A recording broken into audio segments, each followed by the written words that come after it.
Bonjour! La fusée Exoctober 2020 a atterri sur la toile le 10 novembre à 13h45. Vous avez manqué cet événement que même SpaceX nous envie? Alors bonne nouvelle, nous vous proposons un résumé express. Le webinar de clôture du plus grand challenge de facilitation graphique au service de l'excellence opérationnelle est aussi disponible dans son intégralité. Idem pour nos webinars de lancement, de mise en orbite. Choisissez soit la version intégrale, soit le résumé express. Attention au départ, le résumé va démarrer. Marie-Laure, on n'avait pas parlé de fusée là?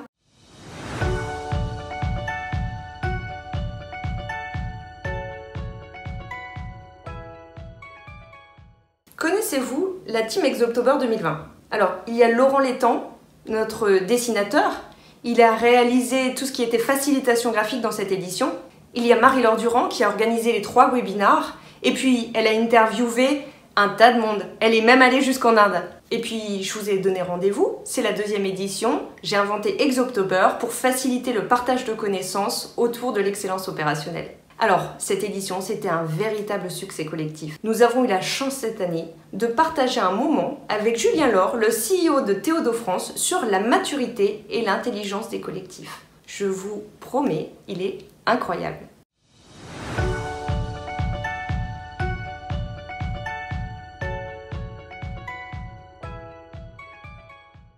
Pour nous, comment on voit les choses, c'est que, en fait, la situation idéale, c'est que le pouce décision, c'est un rôle qui est pas physique dans une réunion. C'est-à-dire que nous, tout se joue à l'avance. Donc, tout est préparé pour que pendant la réunion, en fait, l'ensemble des décisions puissent être prises dans un délai de 45 minutes. Ça veut dire que l'effort de clarté, il est inscrit vraiment dans notre ADN, qui fait que pendant la réunion, chacun est dans cette thématique-là et on est capable de prendre des décisions en permanence. C'est-à-dire que la décision ne repose pas sur une personne, mais elle repose sur l'ensemble de l'équipe.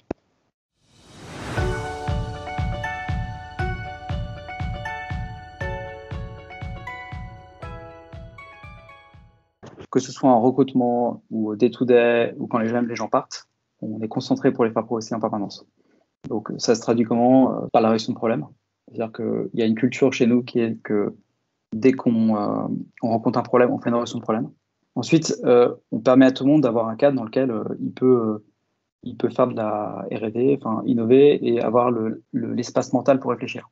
Ensuite, l'idée, c'est de partager les apprentissages. Nous, on est très concentré sur un outil qui s'appelle Notion, qui nous permet en fait d'avoir une architecture où on a emmagasiné tout un tas de connaissances qui est disponible pour toute l'entreprise en permanence. Ensuite, on diffuse cette connaissance en permanence dans ce qu'on appelle Coffee Kaizen. Du coup, ça diffuse aussi cette idée que le Kaizen, la résolution de problème, c'est un moment qui est cool et sympa. Et le dernier point, c'est que je peux donner, c'est les guildes. Donc, chaque personne a la possibilité de monter une guilde. Une guilde, c'est quoi? C'est un domaine d'activité dans lequel on est passionné. Donc, si je suis passionné du Green IT, qui est un vrai sujet chez nous parce que la tech pollue, eh ben, je monte une guilde sur le Green IT, on lui laisse du temps par rapport à ça et les gens se réunissent. Je ne vous avais pas menti, il mérite d'être connu, Julien. Alors, après les concepts, passons à la pratique avec Laurent. Découvrez vite comment atteindre l'excellence opérationnelle dans vos ateliers avec la facilitation graphique.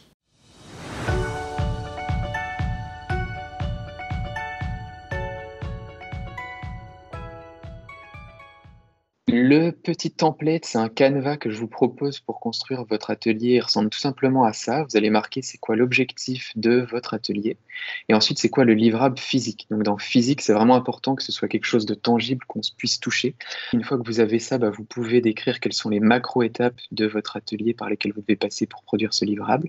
Puis pour chacune des macro-étapes, en fait, quel est le micro-détail en fait, qui va vous permettre de faire vivre cette macro-étape. Vous allez aussi réfléchir au timing et ensuite aux participants. Qui va faire quoi, qui anime. Cette disposition, elle vous aide à préparer vos ateliers parce que vous allez vous poser toutes les questions qui comptent, mais elle peut vous servir aussi pour produire un support utilisable pour votre animation, puisqu'il vous suffit tout simplement de transformer ça en quelque chose comme ça. D'accord ? L'objectif, ça devient la Lune. Le livrable physique, c'est la fusée.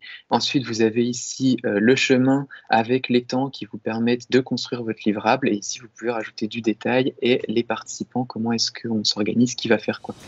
Les trucs et astuces de Laurent sont simples, créatifs et surtout faciles à mettre en pratique immédiatement. Mais la facilitation graphique, ça peut aussi être un moyen de créer le débat. Alors pour ça, nous retrouvons Bertrand Abosi.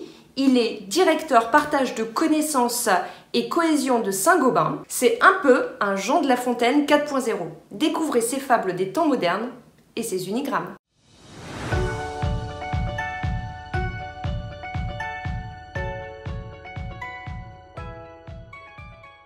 Comment fabriquer du lien alors qu'on a des gens qui sont de partout dans le monde et qui ne se connaissent pas, a priori, qui ne parlent pas la même langue, qui n'ont même pas d'ailleurs la même histoire d'entreprise, qui souvent n'avaient même pas la même marque. Habituellement, les sociétés qui font face à ce genre de défi choisissent la voie des processus.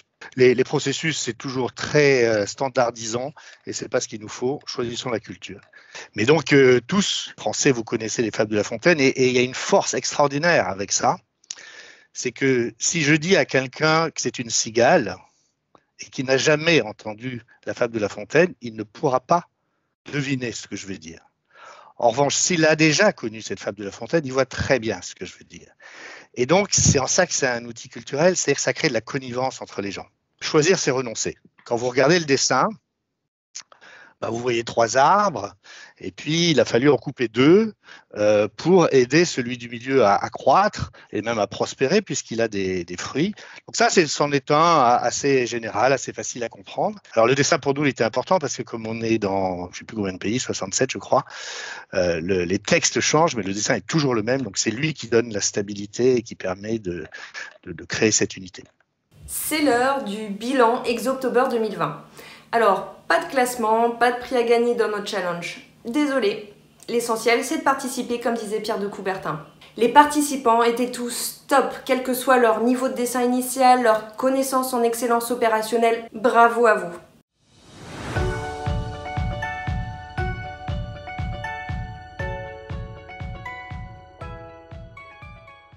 Nous avons eu 71 participants.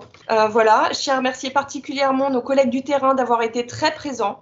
Merci également à tous les participants hors SNCF qui ont dessiné et puis à ceux qui n'ont pas dessiné mais qui étaient présents pendant les webinars, qui nous ont suivis tous les jours sur LinkedIn. En tout cas, on a aujourd'hui 702 dessins, en tout cas au moment où on les a recensés ce matin. Exoctober 2020, c'est du passé, mais pas notre envie de poursuivre l'aventure avec vous. Attendre un an, non merci. Alors, nous vous proposons de continuer ensemble à améliorer le monde qui nous entoure dans nos entreprises respectives et au-delà. Alors, à bientôt!